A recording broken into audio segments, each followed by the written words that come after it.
Bienvenue à tous dans cette nouvelle vidéo, on se retrouve pour la troisième analyse de ce 27 mai 2022 sur les Pokémon de la troisième génération.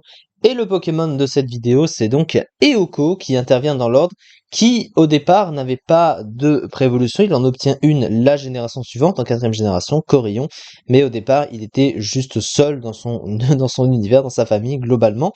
Alors Eoko, qu'est-ce que c'est en stratégie? Il possède un type Psy pur, et le type Psy, c'est pas incroyable, hein. Très clairement, c'est un type qui est devenu moins fort avec les générations, surtout depuis l'arrivée du type Ténèbres en deuxième génération.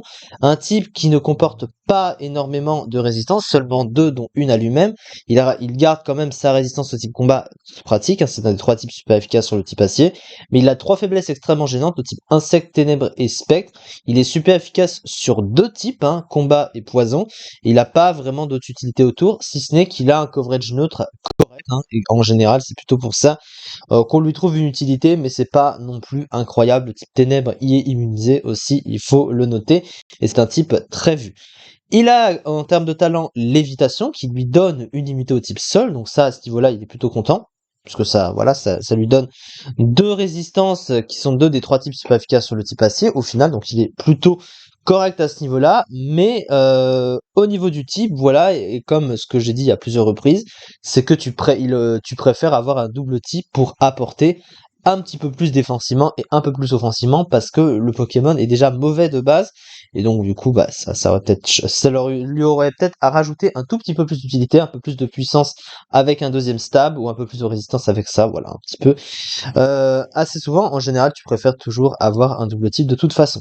Les statistiques d'Eoko, elles sont pas incroyables, très clairement. Sa meilleure stat, c'est l'attaque spéciale, 95, et c'est pas incroyable, hein.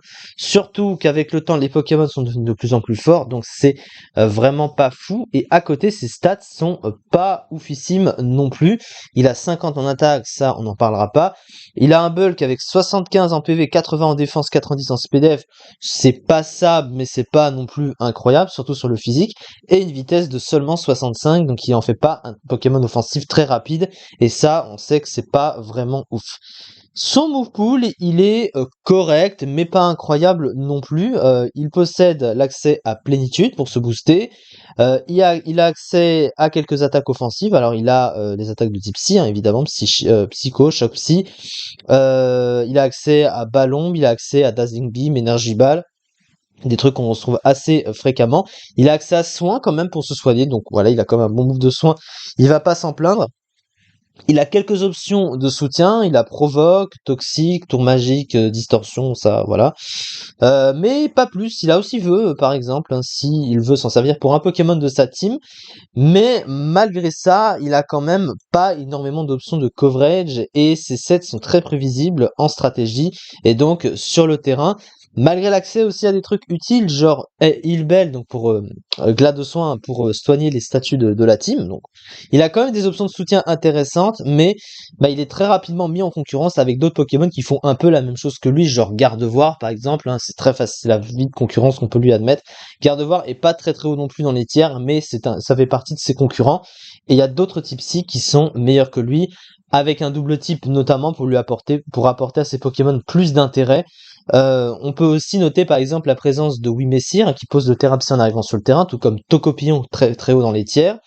Et d'autres Pokémon à côté qui sont meilleurs à ce niveau-là, hein. Voilà, on a la liste, hein, si on peut regarder rapidement que finalement, lui, eh ben, il est vraiment très bas en comparaison de beaucoup de Pokémon.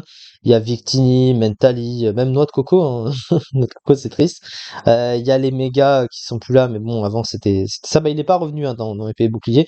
Donc voilà, il y a Latias, il y a Latios, Métalos, Méga Métalos, évidemment, etc., etc. La concurrence est longue pour ce pauvre Eoko et ses stats le rendent pas vraiment très utile. Et peut-être même avec un double type, voilà, il aurait préféré ça aussi. C'est ce que je disais pour lui apporter plus d'utilité, mais au final, voilà, il est quand même très très moyen ce Pokémon. Il n'a pas vraiment eu trop d'intérêt avec les générations. Donc un bon bouffule de soutien, une attaque spéciale correcte, hein, vous voyez, une bonne défense spéciale, un talent qui lui rajoute une immunité. Le reste des statistiques est moyen, unique type si, mauvais défensivement, sensible à sabotage. Et du coup, il était classé ici 163e du ZU avec 0,01%. quand même très triste. Il a été joué que 17 fois sur 544 matchs. C'est incroyable quand même pour ce pauvre Pokémon. Donc c'est un Pokémon rarement vu en stratégie et on a vu un petit peu pourquoi globalement. C'est ça en tout cas pour cette vidéo. On se retrouve pour la dernière analyse du jour sur les Pokémon de la 3e génération. Et ensuite demain, évidemment, pour la suite, et bientôt la fin de cette génération. On enchaînera avec la prochaine le mois suivant.